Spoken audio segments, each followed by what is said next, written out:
we should always, MPs or ministers or the government or the system or the so-called experts, they must try to give confidence to the people while giving suggestions and also cautioning government and also people.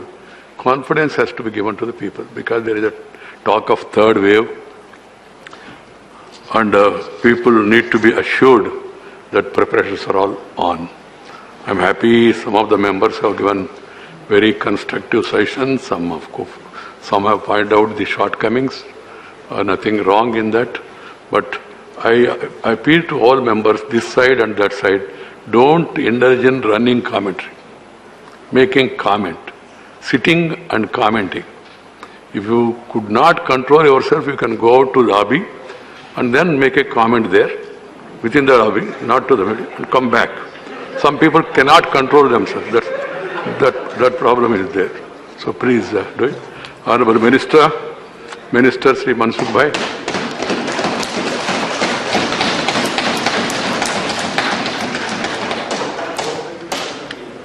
माननीय अध्यक्ष जी, 1 बजे Covid pandemic पर चर्चा का प्रारंभ हुआ था और लगातार 4 घंटे तक चर्चा चली है। सारे समय में हाउस में बैठ के सभी को मैंने विस्तार से सुना है। जब चर्चा का प्रारंभ होना था उस वक्त नेता सदन ने विपक्ष के नेताओं के साथ जब फ्लोर पर बातचीत करते हुए कहा था कि चर्चा सकारात्मक होनी चाहिए। दोनों तरह से यही बात हुई थी कि चर्चा में कोई अच्छा सुझाव आए, जैसे भविष्य में हम अगले दिनों की तैयारी भी कर सके और कुछ ऐसा निष्कर्ष निकले जिस पेंडेमिक में हमें उपयोगी हो। लेकिन चर्चा प्रारंभ हुई तब से मैंने देखा शुरुआत से ही उसमें जो कुछ फायदा हुआ है, कुछ अच्छा हुआ है तो हमारे मुख्यमंत्री ने किया, हमारे राज्य ने किया, और कुछ अच्छा नहीं हुआ या तो अपेक्षा के अनुसार नहीं हुआ तो ये मोदी जी की कमी, कोई दिक्कत नहीं। अच्छा किया है जिन्होंने, जिस मुख्यमंत्रियों ने या जिस राज्य सरकार ने, मैंने मोदी जी ने भी सराहा है। प्रधानमंत्रियों की मीटिंग में भी मोदी जी ने, जिस मुख्यमंत्री ने अच्छे इनिशिएटिव लिए उसकी सराहना भी की है और होनी भी चाहिए। सरकार एक चपरासी से लेके हमारे लास्ट एम्प्लॉइज, गवर्नमेंट एम्प्लॉइज से लेके प्रधानमंत्री तक सब मिलके एक सरकार होती है और इस सरकार की जब ऐसी स्थिति निर्माण होती है तब ये मिली जुली जिम्मेवारी होती है। हम सब जानते हैं और हम सब बात भी करते हैं, लेकिन भी पॉलिटिक्स एक ऐसा विषय है जो व्यक्ति को छोड़ता नहीं है। कोई न कोई जगह पे पॉलिटिक्स हो जाता है। लेकिन मोदी जी ने कहा है, जब से पेंडेमिक प्रारंभ हुआ तब से आज तक हमारे सरकार के सभी साथियों ने कहा है, सार्वजनिक तौर पर भी कहा है कि एक क्राइसिस एक पॉलिटिक्स का रीजन नहीं बननी चाहिए। एक क्राइसिस में पॉलिटिक्स नहीं होना चाहिए।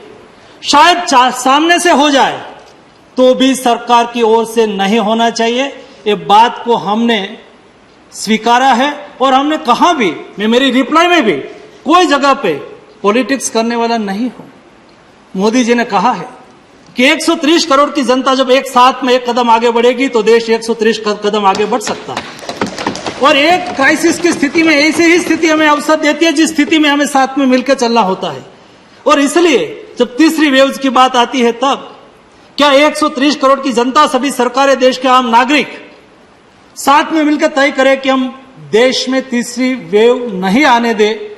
हमारा संकल्प, मोदी जी का मार्गदर्शन हमें तीसरी वेव से बचा सकता है। हमें संकल्प करना है। और इसलिए माननीय सभापति जी, प्रधानमंत्री जी ने ये बात को स्वीकारते हुए 20 बार राज्यों से बातचीत की है, मीटिंग की है, उसका सुझाव लिया है और सुझाव के आधार पर जो निकला है, इस तरह से एक क्राइसिस का सामना किया है। इस तरह से सुझाव में जब मुख्यमंत्री लेवल से कोई विषय रखा जाता है तो मोदी जी ने विषय को गंभीरता से लिया है। एक बार बात आई कि भाई हेल्थ स्टेट सब्जेक्ट है, आप हमें केवल स्टेट को आप ही सब करें और स्टेट को कोई इजाजत ना दे, ऐसा नहीं। मोदी जी ने कहा स्टेट भी इनिशिएटिव ले, कोई दिक्कत नहीं। जब ये चल रहा था वैक्सीन वाला विषय, तब ये बात आई कि भाई वैक्सीन हम क्यों नहीं इंपोर्ट कर सकते, भारत सरकार लाती नहीं और हमें इंपोर्ट करने की छूट देती नहीं है। मोदी जी ने कहा कोई भी राज्य इंपोर्ट करना चाहे तो हमें कोई एतराज नहीं है, हम भारत सरकार की ओर से दुनिया के साथ बातचीत कर रहे हैं, हमें नहीं मिल रही है, लेकिन भी कोई स्टेट को मिल जाए तो हमें कोई एतराज नहीं है, वो ला सकते हैं।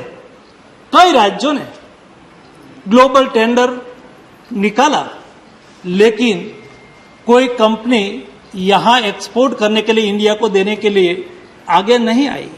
जब जब जिस समय पर जिस राज्यों ने जैसे जैसे, जब लॉकडाउन लगा था और कहा कि स्टेट के पर प्रधानमंत्री जब स्टेट पर छोड़िए, स्टेट अपने आवश्यकता के अनुसार स्टेट अपनी ओर से भी लॉकडाउन लगाएंगे।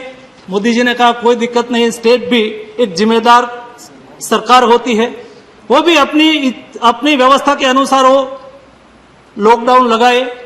तो बाद में सेकंड वेव में सभी स्टेट ने अपनी अपनी ओर से प्रयास किया और मोदी जी ने कई बार कहा है कि देश आज जहां पहुंचा है, यहां देश आज जो स्थिति में है वहां पहुंचाने में देश के सभी पूर्व प्रधानमंत्रियों का सहयोग है।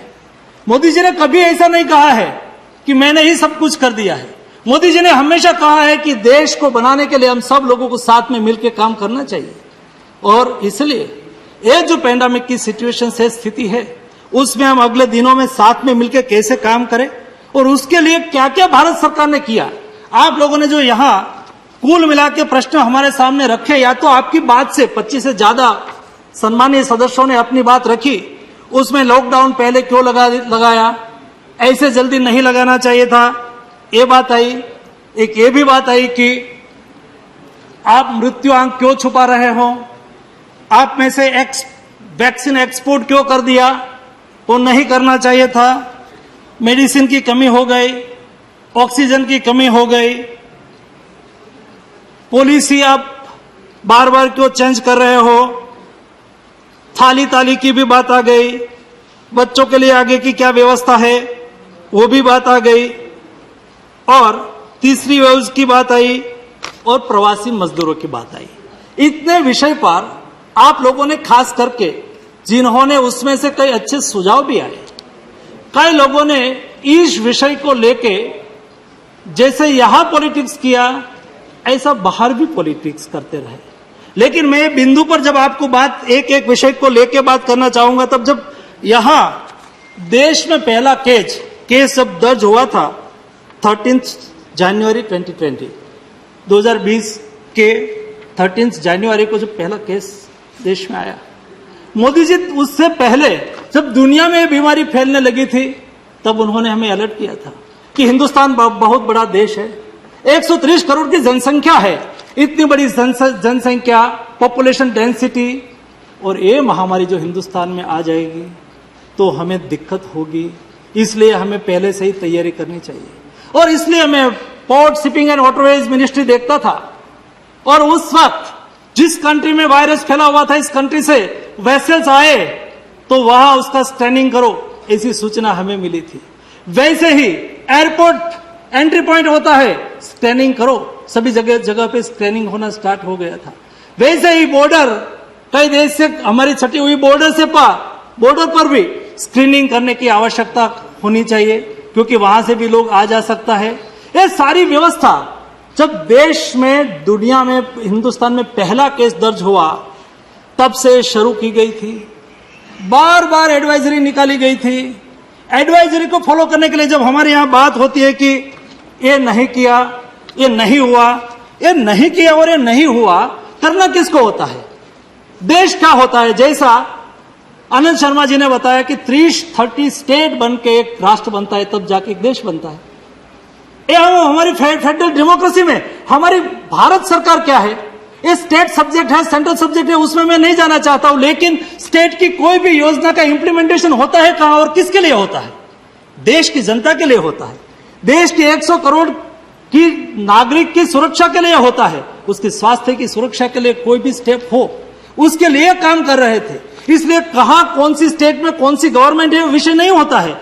और इसलिए जब सामूहिकता से काम करने की आवश्यकता होती है, उस वक्त इंप्लीमेंटेशन जब स्टेट को करना होता है, हमने कभी नहीं कहा ये स्टेट फेल हो गया, ये स्टेट ने ये नहीं कहा। यहां कई लोगों को मैं बता सकता हूं, मैंने पहले कहा कि मैं पॉलिटिक्स नहीं करना चाहता हूं इसलिए मैं नहीं करूंगा, लेकिन कई स्टेट के पास आज 10 लाख वैक्सीन पड़ा है। मेरे पास यहां आंकड़ा है, मैं स्टेट का नाम देके नहीं बोलना चाहता। कई स्टेट के पास 15 लाख पड़ा है, और ये स्टेट के रिप्रेजेंटेटिव यहां मुझे ऐसा कह रहे हैं कि वैक्सीनेशन स्पीड से करो। वैक्सीनेशन स्पीड आपके यहां स्टेट में है, उसकी कोई व्यवस्था होगी, उन्होंने थोड़ा स्टॉक रख के करना हुआ, ऐसा सोचा होगा, हमें कोई दिक्कत नहीं है, लेकिन उससे हम राजनीति नहीं करना चाहते हैं।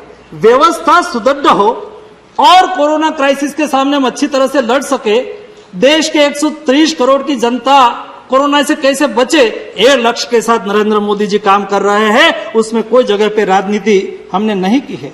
और 3 फरवरी 2020 को प्रधानमंत्री जी ने एक ग्रुप ऑफ मिनिस्टर्स बना दिया था कि भाई एक क्राइसिस के सामने हम हिंदुस्तान में कैसे लड़े, उसके पर आप विचार करो, उसके पर चर्चा करो, उसके आधार पर आप सुझाव दो। ये सुझाव तुरंत ही इम्प्लीमेंटेशन कैसे हो, इम्प्लीमेंट कैसे हो, उसके लिए काम करो। ये सब सुझाव, एक्सपर्ट कमेटी का सुझाव, ग्रुप ऑफ मिनिस्टर्स का सुझाव, number of agencies, number of system से जो इंफॉर्मेशन आती थी, और ये स्थिति में जब देश में 24 मार्च को लॉकडाउन लगाने का आयोजन किया गया, उसकी आपकी पहली रिमार्क से है कि क्यों लगाया, ऐसी स्थिति में क्यों लगाया।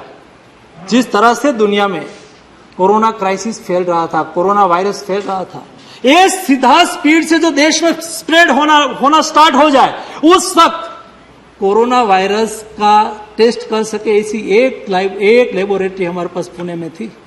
हमें इंफ्रास्ट्रक्चर खड़ा करने की आवश्यकता थी। दूसरा, हमारे पास पीपीई किट नहीं थी, हमें कोरोना वॉरियर्स को, हमारे डॉक्टर्स को पेशेंट की ट्रीटमेंट के लिए भेजना होगा, उसके पास पीपीई किट नहीं होगी तो क्या होगा। मुझे कई कंट्री का एग्जाम्पल मुझे पता है, मैं कई कंट्री का उल्लेख करना नहीं चाहता हूं, लेकिन जब एक क्राइसिस शुरू हुई तब से मैं फार्मा डिपार्टमेंट देख रहा था, केमिकल्स फर्टिलाइजर मिनिस्ट्री का, मुझे पता है जिस तरह से दुनिया में जिस क्राइसिस प्रारंभ हुआ था और वहां की जो स्थिति थी, मैंने इंडिया से बेस्ट मेडिकल इंफ्रास्ट्रक्चर जिस कंट्री में माना जाता है, एक कंट्री की लाचारी देखी है। ये लाचारी के सामने तैयारी करने के लिए लॉकडाउन लगाया गया था, ताकि देश में हम पीपीपी किट का निर्माण कर सके, हम लेबोरेटरी की व्यवस्था कर सके, हम N95 मास्क की व्यवस्था कर सके। ये सारी व्यवस्था हमें करनी थी, हमारे पास नहीं थी। ये लॉकडाउन लगाने से हम उसको रोक पाए, स्प्रेड स्लो हुआ, तब जाके हिंदुस्तान धीरे धीरे व्यवस्था खड़ी कर दिया। और उस वक्त फर्स्ट वेव में मैंने देखा है, उस वक्त जिस तरह से दुनिया की स्थिति हुई थी, डेवलप्ड कंट्री की स्थिति हुई थी, मोदी जी को कॉल आता था, जयशंकर जी को कॉल आता था, हमें हाइड्रोक्सीक्लोरोक्विन चाहिए, हमें एजिथ्रोमाइसिन चाहिए, हमें पैरासीटामोल चाहिए। ऐसे कई कंट्री थे, एक वीक तक उसका कोई फार्माकोपिया, हमारे फार्माकोपिया से कोई लेना देना नहीं था, हमारी मेडिसिन उसका फार्माकोपिया के अनुसार नहीं थी। सारा रूल्स रेगुलेशन छोड़ के हिंदुस्तान से प्लेन लेके आते थे, हम मेडिसिन उसको देते थे।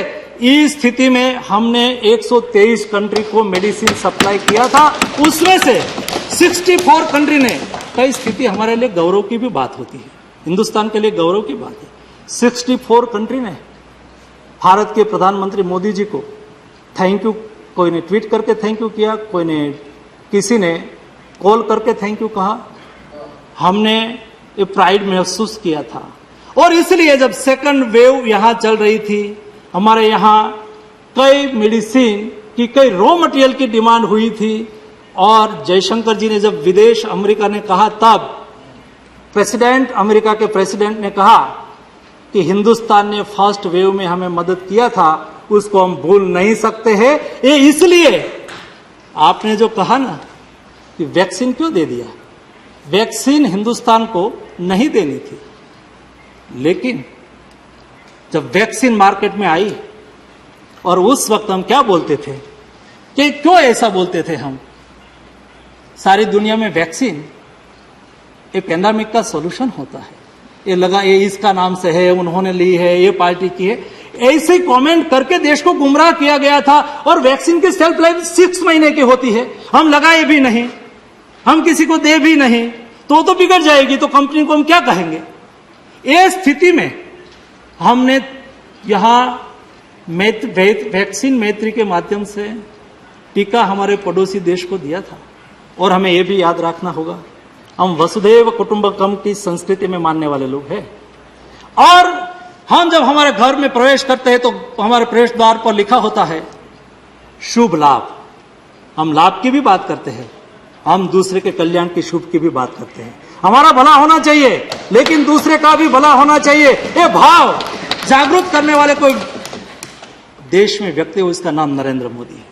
उन्होंने पेंडेमिक के दरमियान, ये महामारी के दरमियान ये भाव निर्माण किया। और जब यहां बात हुई, जिस तरह से जिस स्थिति निर्माण हुई थी, इस स्थिति में सर 130 करोड़ की जनता, लॉकडाउन लगा हुआ हो, आपने देखा होगा डेवलप्ड कंट्री में छोटा छोटा पॉपुलेशन है। इसी कंट्री में जब लॉकडाउन लगा था तो एजिटेशन हुआ था, रोड सड़क पर निकले थे, लॉकडाउन का विरोध कर रहे थे। और यह भी सच्चाई है कि जब दुनिया में भूतकाल में भी महामारी आई, भूतकाल में जब महामारी आई, तब दुनिया में महामारी से मरे उससे ज्यादा लोग भूखमरे से मरे थे। ये जो हमारी वसुधैव कुटुंबकम और लाभ शुभ की संस्कृति है ना, मोदी जी ने कहा सरकार की सेंट्रल गवर्नमेंट की ओर से जो हो सके सेंट्रल गवर्नमेंट ने किया, स्टेट गवर्नमेंट की ओर से जो हो सके स्टेट गवर्नमेंट ने किया, लेकिन लाभ शुभ मीन्स दूसरे का भी भला होना चाहिए। मतलब भारत सरकार ने तो 1 साल के लिए 80 करोड़ लोगों को फ्री में खाद्यान्न पहुंचाया, लेकिन उसके अलावा भी बड़ी कंपनी हो उन्होंने चैरिटी चालू कर दिया, सभी एनजीओ ने चैरिटी चालू कर दिया, स्थानिक लोकल इकाई ने चैरिटी चालू कर दिया। सब लोगों ने अपनी ओर से जो भी हो सके मदद के लिए लोगों ने किया। कोई व्यक्ति ने अपने पड़ोसी को भूखे सोना नहीं दिया। ये हमारी लाभ शुभ की संस्कृति के आधार पर संभव हुआ और ये उजागर मोदी जी ने किया। हम सब लोगों ने साथ में मिलकर, आपने यहां के कमेंट आई थाली बजाई, यहां बात हो गई है, ताली बजाई, क्यों बजाई? कोरोना वॉरियर्स को प्रोत्साहित करने के लिए बजाई। ताली हमने बजाई, क्यों बजाई? जो रोड पे खड़ा होके देश की, राज्य की सुरक्षा में, देश की सुरक्षा में लगे हमारे पुलिसकर्मी के लगाए, जो हॉस्पिटल में छोटा काम करने से लेके मेडिकल पैरामेडिकल स्टाफ से लेके जिन लोगों ने एक कोरोना पेंडेमिक में अपनी ड्यूटी अदा की, उसके सम्मान के लिए बताया। मैं भारत सरकार के मंत्री हूं, उसके पहले मैं एक बेटी का बाप हूं, और मेरी बेटी जब कोविड क्राइसिस में इंटर्न डॉक्टर के रूप में काम कर रही थी, वो कोविड वार्ड में काम कर रही थी, और उसके बाप के, उसके पिता के और उसकी माता की क्या स्थिति होती है। मेरी बेटी वहां काम कर रही है, कोविड फैल रहा है, और मेरी बेटी ने मुझे कहा था कि पापा मैं कोविड वार्ड में ही काम करूंगी, और वो करती रही। लेकिन मेरा दिल में जो भाव होता था उस वक्त, तब मुझे महसूस होता था कि 3 ताली का क्या महत्व है। हमारा हौसला बढ़ाते थे ताली, ये थाली का टंकार हमारा हौसला बढ़ाते थे माननीय अध्यक्ष महोदय, और इसलिए थाली और ताली का महत्व था। और एक किया, तब जाके देश कोरोना क्राइसिस के सामने लड़ने के लिए सक्षम खड़ा हुआ और हम उसको अच्छी तरह से लड़ सके। दूसरा, जब यहां बात हुई मृत्यु, रिकॉर्ड क्यों छुपाते हैं मृत्यु? यहां आनंद शर्मा जी ने कहा रजिस्ट्री है, नेशनल रजिस्ट्री है, और प्रधानमंत्री जी ने बार बार कहा, मुख्यमंत्रियों की मीटिंग में कहा कि हमारे हाथ में नहीं है मृत्यु हुआ हो, ज्यादा हमें टेस्टिंग करना है, करिए, मृत्यु रजिस्टर करिए, छुपाने का कोई कारण ही नहीं है, बताना चाहिए। लेकिन आप किसके पर ब्लेम कर रहे हैं? जिन्होंने ब्लेम किया वो मोदी पर किया, भारत सरकार पे किया। रजिस्ट्रेशन कौन करता है? स्टेट करता है। आंकड़ा तय कौन करता है?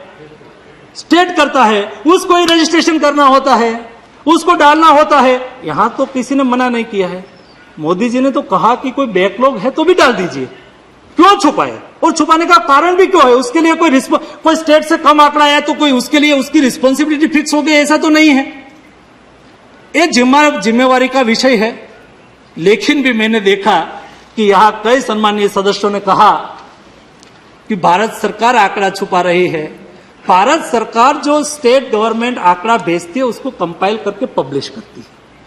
भारत सरकार का काम होता है उसको पब्लिश करने का, उसके अलावा हमारा कोई काम नहीं होता है। ना ही भारत सरकार ने किसी को कहा है कि हम कम आंकड़ा दीजिए, ना ही यहां से किसी को कहा गया है कि कोविड के पेशेंट को कम बताइए। नहीं, बताने का, ऐसा करने का कोई रीजन नहीं है। और ये केवल मैं यहां कह रहा हूं और क्लैरिफिकेशन दे रहा हूं, ऐसा नहीं है। मोदी जी ने माननीय मुख्यमंत्रियों के साथ हुई मीटिंग में भी ये विषय कहा है।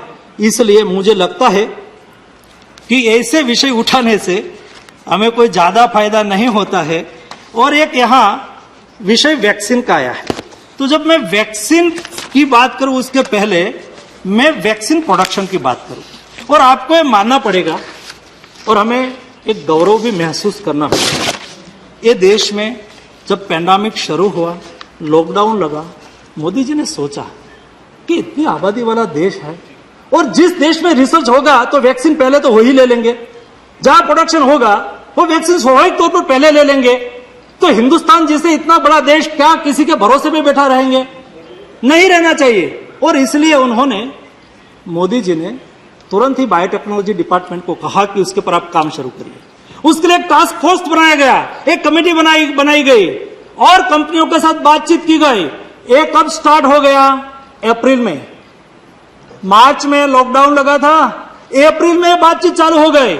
एक जिम्मेदारी पूर्वक बिहेवियर किसको कहा जाता है, रिस्पॉन्सिबल गवर्नमेंट किसको कहा जाती है, उसका एग्जाम्पल है। और अप्रैल में ही उन्होंने स्टार्ट कर दिया। साइंटिस्ट के साथ बातचीत किया, कंपनियों के साथ बातचीत किया। उसको फाइनेंशियल सपोर्ट की आवश्यकता हो तो उसके लिए उसको सपोर्ट करने के लिए आश्वासन दिया। उसके अलावा उसको टेक्नोलॉजी के लिए, रिसर्च करने के लिए, संयुक्त रूप में रिसर्च करना है तो भारत सरकार ने उसको सपोर्ट किया। मुझे खुशी हुई कि हिंदुस्तान में भारत बायोटेक एंड सीरम, दो कंपनी ने, भारत बायोटेक इंडिजिनियस रिसर्च, ये हमारे लिए प्राउड की बात है। इंडियन रिसर्च, इंडियन प्रोडक्शन, और दुनिया के साथ वो मार्केट में आ गए। दोनों कंपनी ने अपना प्रोडक्शन चालू कर दिया और प्रोडक्शन रैंप अप कर रहे हैं। यहां सवाल ये नहीं है, सवाल समझने की आवश्यकता है। जब हम सब लोगों ने कहा कि वैक्सीनेशन बढ़ाओ, वैक्सीनेशन बढ़ाओ, हमारे देश की क्षमता है, हम वैक्सीनेशन जितना हमारे पास उपलब्ध होगा, आपने देख लिया सभी स्टेट ने हमने इंपोर्ट करने की कोशिश की, किसी ने नहीं दिया। तो हमारे पास एक ही ऑप्शन है, वैक्सीन प्रोडक्शन बढ़ाओ, वैक्सीनेशन ऑटोमेटिक कर लेंगे। वैक्सीन प्रोडक्शन बढ़ाओ। और वैक्सीन प्रोडक्शन बढ़ाने के लिए लगातार एक कंपनियों के साथ बातचीत जारी रही। एज ए फार्मा मिनिस्टर के रूप में मैं स्वयं सभी कंपनी मैन्युफैक्चरर्स के यहां जाके आया, 2-2, 3-3, 4-4 घंटे लंबी बातचीत करके आया। उसको कोई रॉ मटेरियल चाहिए, कोई बाहर से लाने की आवश्यकता हो तो विदेश मंत्रालय से बातचीत करके जयशंकर जी दुनिया के साथ बातचीत की। दुनिया ने भी अच्छी तरह से हमें सहयोग किया और हमारा वैक्सीन प्रोग्राम कहाँ रुके नहीं, उसके लिए काम शुरू हुआ। मोदी जी स्वयं, देश के प्रधानमंत्री स्वयं वैक्सीन मैन्युफैक्चर्स करने वाली कंपनी, वैक्सीन में रिसर्च करने वाली कंपनी की स्वयं मुलाकात ली, क्योंकि साइंटिस्ट लोगों का हौसला बढ़े, उसको कुछ कहना है तो कह सके। केवल टेलीफोन से बात नहीं किया, स्वयं जाके आए। उसके बाद मैं बार बार उसका फॉलोअप लेता रहा और आज हिंदुस्तान गौरव महसूस करेगा। दुनिया की वैक्सीन तो $10 की होगी, $12 की होगी, ये $2 वाली है। और जैसा इंडिया में प्रोडक्शन रैंप अप होगा और हिंदुस्तान में एक्सेस होगा ना वैक्सीन, तब वही वैक्सीन बिकने वाली है, क्योंकि दुनिया के लिए वो सस्ती होने वाली है। दुनिया की वैक्सीन महंगी है और इसलिए सीरम वैक्सीन उसका हमें रेगुलर 11 से 12 लाख डोज मंथली मिलना चालू हो गया है। अब 11 से 12 करोड़ डोज हमें मंथली मिलना चालू हो गया है। हमें जून महीने में 10 करोड़ मिले थे, ये महीने में मुझे 11.5 करोड़ दे रहे हैं। कंटिन्यू से 11 से 12 करोड़ के बीच में हमें देते रहेंगे। वैसा ही भारत बायोटेक, उसका मैन्युफैक्चरिंग धीरे धीरे बढ़ रहा है। विश्व की सबसे बड़ा रिएक्टर उन्होंने बेंगलुरु में लगाया है। उसका प्रोडक्शन अगले ये महीने में, यहां मैं कई बार बात ये भी सुनता हूं, भारत सरकार ने प्रेडिक्शन दिया था, लेकिन कल ही मैंने एक न्यूज़पेपर में देखा कि भारत बायोटेक का प्रोडक्शन तो इतना होगा ही नहीं, एक बैच फेल हो गई।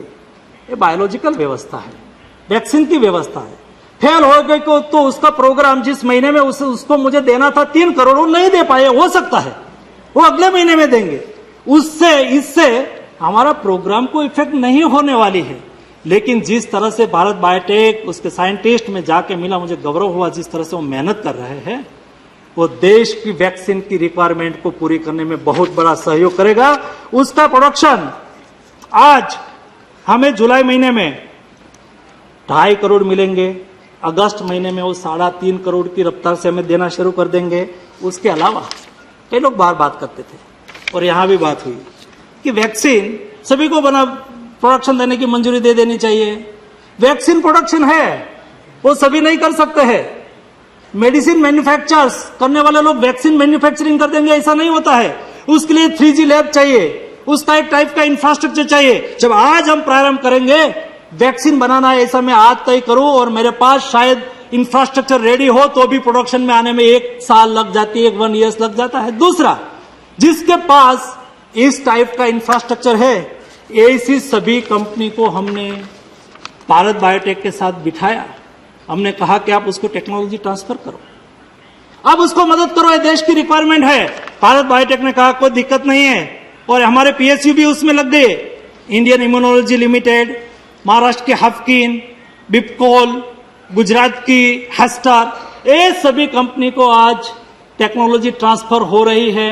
उसका MOU हो चुका है, वो भी अगले दिनों में प्रोडक्शन में आएंगे और हमारी रिक्वायरमेंट को पूरी करेंगे। उसके अलावा हमने कई निर्णयों में रिलैक्सेशन दे दिया कि भाई चलो, यूरोपियन कंट्रीज है, डेवलप्ड कंट्रीज है, ऐसी कंट्री ने यहां जो वैक्सीन को अप्रूव किया हो और इमरजेंसी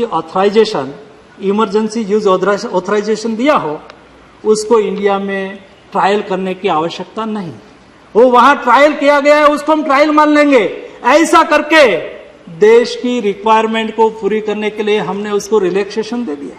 स्पुतनिक आई, उन्होंने इंडिया में रजिस्ट्रेशन कराया और उन्होंने भारत में doctor Reddy, Panacea, Hester, Virchow, Sterling, Gland Pharma, Shilpa Medicare, ये सभी कंपनी के साथ उसका हमने टाइप करवाया।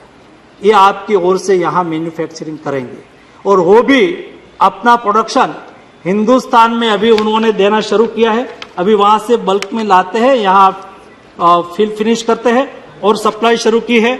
उसका हमने 33 लाख डोज आज तक भारत को मिल गया है और अभी इंडिया में इंडिजीनियस उसका प्रोडक्शन स्टार्ट होगा तो ये भी हमें उपयोगी होगा।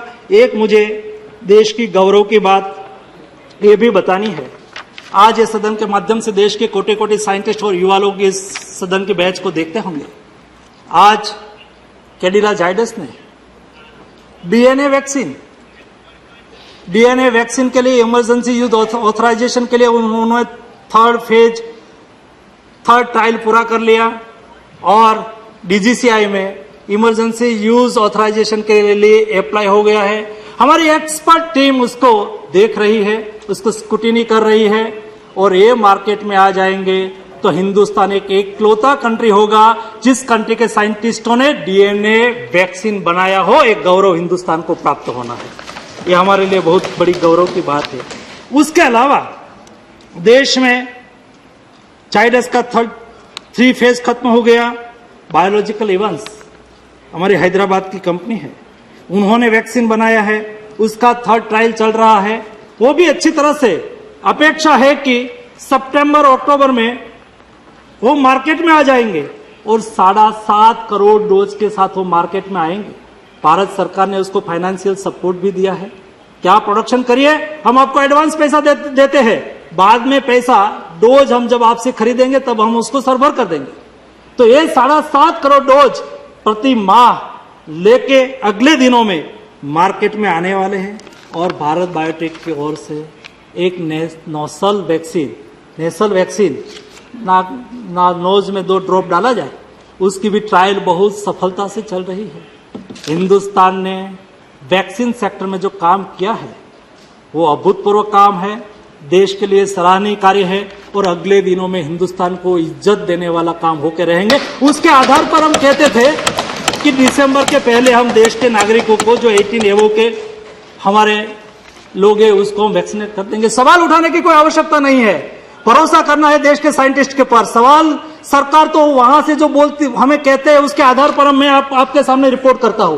मुझे भरोसा है मेरे साइंटिस्ट पर, मेरी इंडिजिनियस कंपनी पर। और दूसरा, यहां बच्चों के लिए भी बात हुई, 3rd वेव में बच्चों के लिए व्यवस्था होनी चाहिए। इंडिया की 2 कंपनी जाइडस कैडिला, उन्होंने बच्चों पर ट्रायल शुरू कर दिया है। भारत बायोटेक ने बच्चों पर ट्रायल शुरू कर दिया है।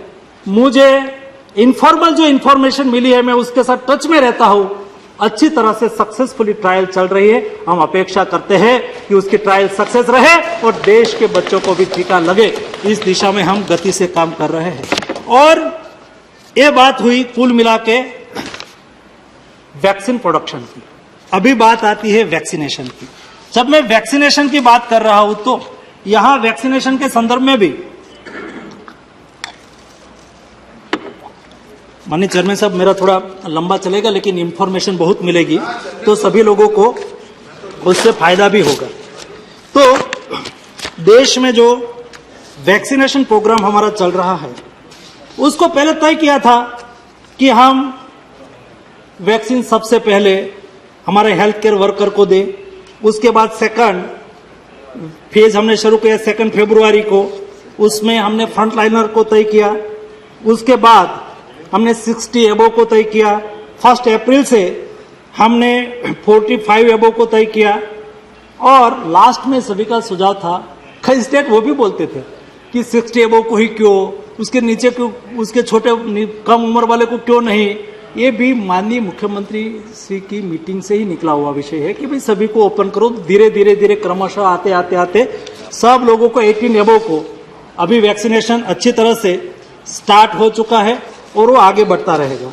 और आज जो वैक्सीन मैंने कहा उपलब्धता के आधार पर, हमने कभी ऐसा नहीं कहा कौन स्टेट किसकी सरकार वहां चल रही है और उसको कम देना वैक्सीन, उसको ज्यादा देना, ऐसा नहीं किया। हमने वहां के पॉपुलेशन के प्रोरेटा के आधार पर सभी स्टेट को जो प्रोडक्शन होता है उसको 15 दिन पहले हम उसको प्रेडिक्शन दे देते हैं कि आपको इतना वैक्सीन मिलना है और आप उसको प्लान करिए।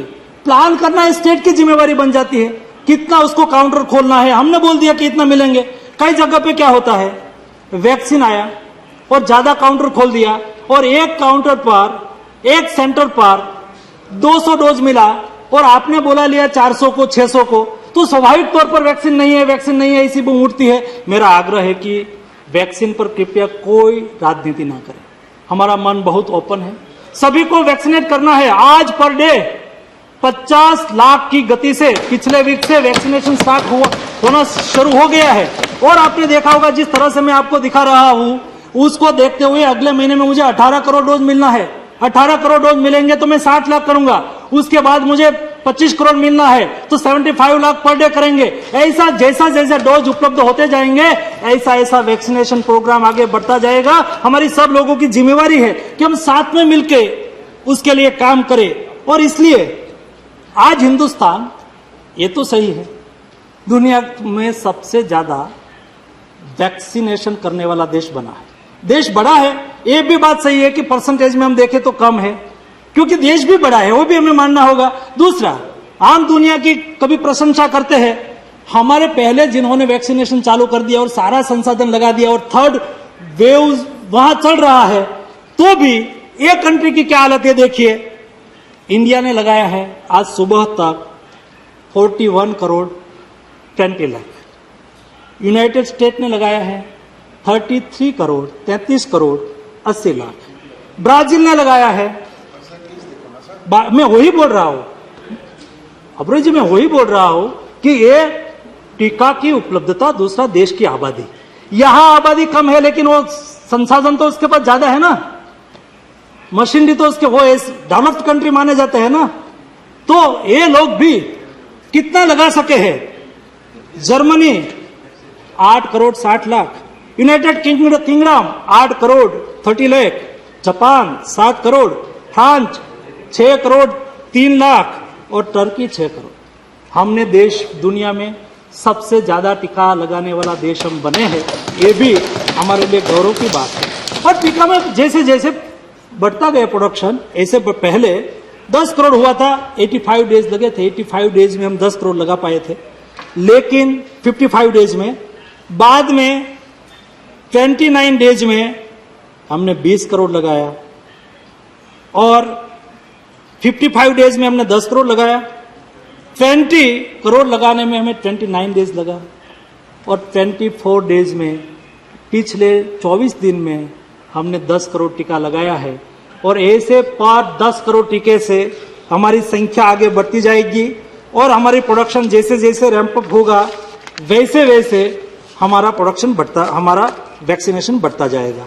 एक महत्वपूर्ण इंफॉर्मेशन मैं इस सदन के माध्यम से देना चाहता हूं। जब डेली वैक्सीन रेट और एक बच्चों की वैक्सीन का विषय आया है, तो उसमें बच्चों को तीसरा, एक ह्यूमर चलती है कि बच्चों में तीसरा वेव में उसको ज्यादा लगेगा, उसकी चिंता करनी चाहिए, करनी ही चाहिए और हमने करके भी रखी है। लेकिन फर्स्ट वेव जब था तब 1 से 10 जब सीरो सर्वे होता है और एंटीबॉडी देखी जाती है, तो उसमें 1 से 10 आयु के बच्चे में 3.28% बच्चे को एंटीबॉडी पाई गई थी। सेकंड वेव आया, सेकंड वेव में भी जब हम पिकअप पर पहुंचे थे फर्स्ट वेव में, तो तब 21.23% हमारा केस के सापेक्ष में बच्चों में थे। वैसे ही सेकंड वेव में भी 3.5% ही बच्चे को इफेक्ट हुई थी। हम अपेक्षा करते हैं कि बच्चों में सेकंड वेव में ज्यादा आई, फर्स्ट वेव में भी इफेक्ट कम आई तो थर्ड वेव में उससे ज्यादा आ जाएगी। ऐसा प्रिडिक्शन करना हमारे लिए उचित नहीं है। एक 2 एग्जाम्पल से हम तय कर सकते हैं कि फर्स्ट और सेकंड दोनों, फर्स्ट वेव ज्यादा थी, सेकंड वेव कम थी, लेकिन 3.5 पॉइंट ही बच्चे हमारे इफेक्टेड हुए थे। उसको देखते हुए मुझे लगता है कि थर्ड वेव, लेकिन भी उसकी तैयारी नहीं करना ऐसा नहीं, उसकी तैयारी अच्छी तरह से की है और ये तैयारी के बारे में भी मैं आपको बताऊंगा। और उसके अलावा जो मेडिसिन की यहां भी बात आई, मेडिसिन में हमारी क्या स्थिति थी मुझे पता है। आप सब नेता सदन की मीटिंग भी रखी है, लेकिन उसके पूरा भी मुझे उसके पहले पूरा भी करना है। मेडिसिन के बारे में यहाँ कई विषय रखा गया था, लेकिन रेमडेसिविर, पैरासीटामोल, एजिथ्रोमाइसिन और आइवरमेक्टिन, ये सब कोविड प्रोटोकॉल की मेडिसिन है। रेमडेसिविर इंजेक्शन की जो क्राइसिस हुई, कोई भी मेडिसिन की क्राइसिस ना हो, ये पर्सनल मैं देखता था, इसलिए मुझे उसका डिटेल अनुभव है।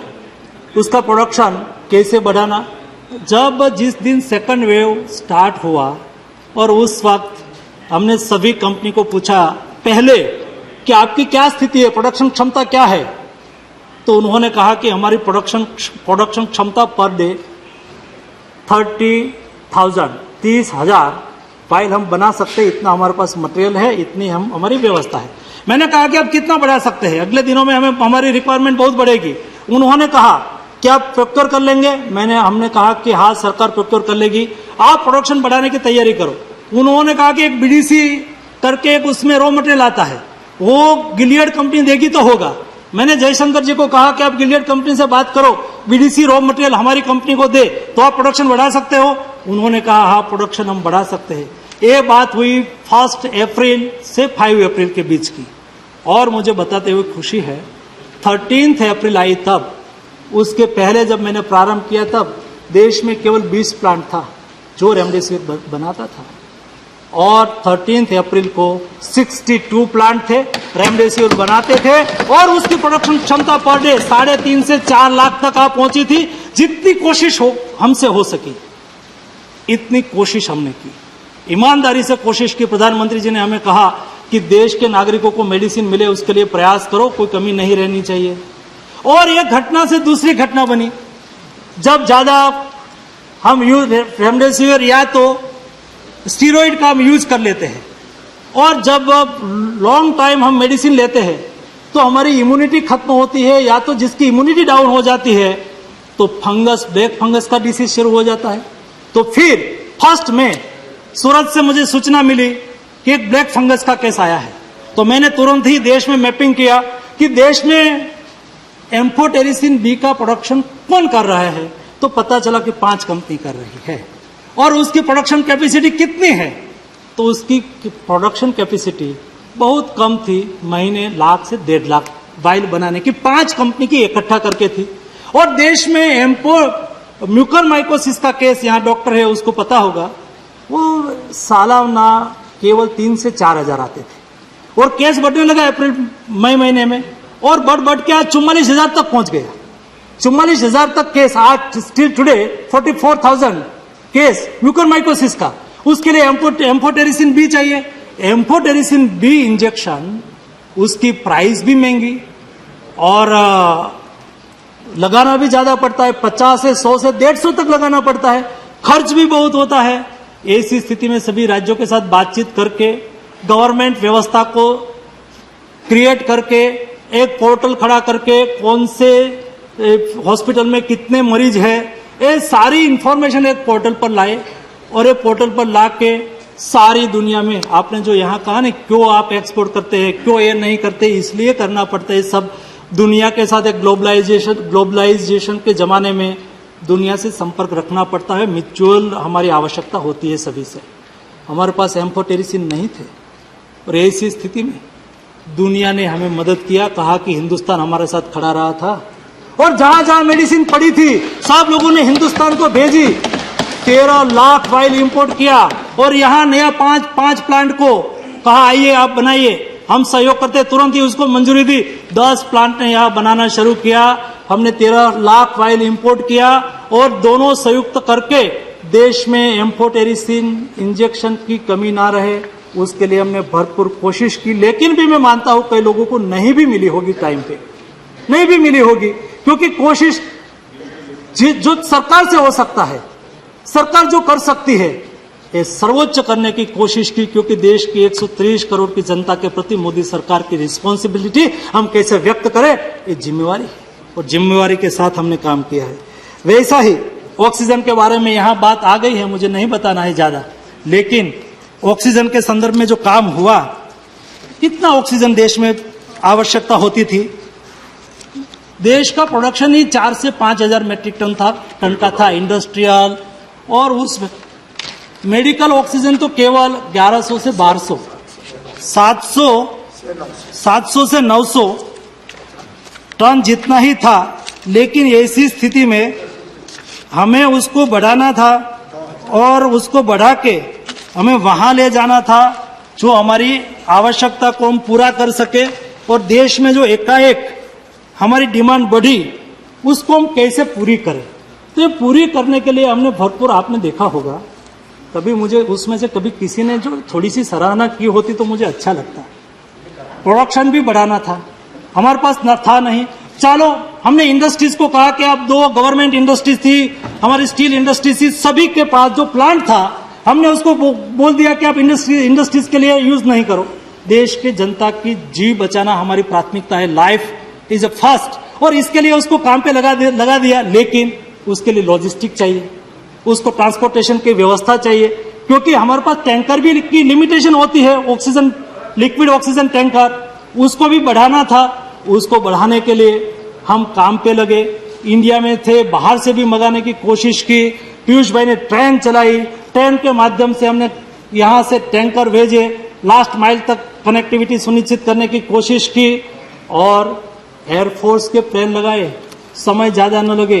बाहर से भी, फॉरेन कंट्री से भी बाय नेवी के माध्यम से हम ऑक्सीजन लाए, आपने जो सराहना की होती, उल्लेख किया होता कि हिंदुस्तान की सरकार ने एफर्ट किया, दुनिया के साथ बातचीत की, कतार, ओमान, सऊदी अरेबिया, वहां से नेवी के शिप के माध्यम से हिंदुस्तान में ऑक्सीजन लाए, जैसे हिंदुस्तान के लोगों का जीवन बचे। उसके लिए एयरफोर्स के प्लेन को काम पे लगाया, उसके लिए ट्रेनें काम पे लगी, सारी व्यवस्था को पूरी करके हमने 10,000 मेट्रिक टन ऑक्सीजन ट्रांसपोर्ट करने की व्यवस्था की।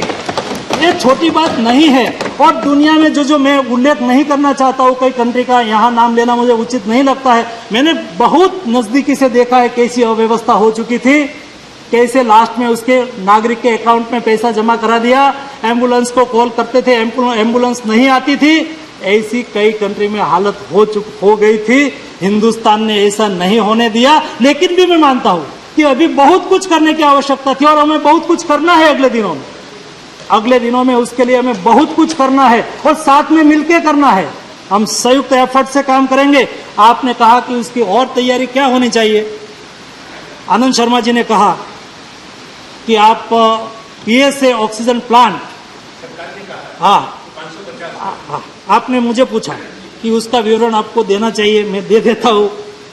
हमने तय किया कि देश की सभी एक कैटेगरी की बड़ी हॉस्पिटल, वहां पीएसए प्लांट प्रायोरिटी में लगना चाहिए। केवल सरकारी लगा रही है ऐसा मैं नहीं कहता, कई एनजीओ भी लगा रहे हैं, कई कंपनियां अपने सीएसआर फंड से भी लगा रहे हैं।